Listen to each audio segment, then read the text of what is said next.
Assalamualaikum warahmatullahi wabarakatuh. Perkenalkan, nama saya Nadia Napoleon dengan NPM 191111000353.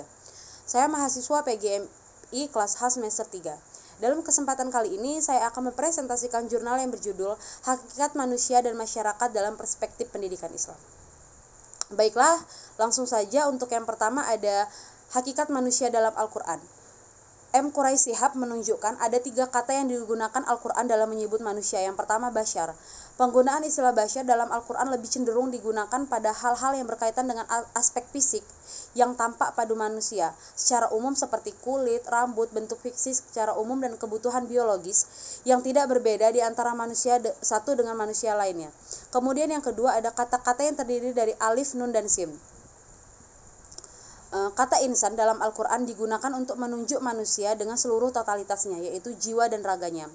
Perbedaan manusia antara satu dengan yang lain adalah karena perbedaan fisik dan kecerdasan, menggambarkan perbedaan-perbedaan dalam aspek kerohanian, keimanan, dan akhlak. Dengan kata lain, insan di samping digunakan untuk menunjuk manusia secara utuh juga menggambarkan perbedaan antara seseorang dengan yang lainnya. Yang ketiga ada Bani Adam dan Zuriyah Adam. Zuriyah juga berkaitan dengan sesuatu yang jatuh atau diperoleh anak dari orang tuanya. Bila kata zuriyah dikaitkan dengan Adam, lebih menggambarkan keturunan dari mana seseorang berasal, dari sifat-sifat bawaannya yang dibawa sejak lahir. Kemudian ada hakikat alam semesta. Sejarah lahirnya filsafat pendidikan tentang alam diawali oleh banyaknya pertanyaan yang muncul dari para filsuf tentang keberadaan alam ini. Kemudian ada pandangan Islam tentang alam semesta. Sebagai asas pendidikan Islam, setiap muslim diarahkan supaya punya pandangan yang jelas tentang hakikat alam semesta, baik alam benda maupun alam selain seperti alam sosial. Hakikat alam atau makrosom adalah selain Tuhan dan manusia, alam dan kehidupan adalah bagian atau mikrosmos dari alam makrosmos. Islam memandang bahwa alam ini diciptakan Allah yang mempunyai keteraturan dan diciptakan dengan tujuan-tujuan tertentu yang tentu mulia. Kemudian ada hakikat masyarakat. Yang pertama ada pengertian masyarakat. Istilah masyarakat berasal dari kata musyarak yang berasal dari bahasa Arab yang memiliki arti ikut serta atau berpartisipasi. Sedangkan dalam bahasa Inggris disebut society. Sehingga bisa dikatakan bahwa masyarakat adalah sekumpulan manusia yang berinteraksi dan terjalin erat karena sistem tertentu, tradisi tertentu, konvensi, dan hukum tertentu yang sama dan hidup bersama dalam suatu hubungan sosial.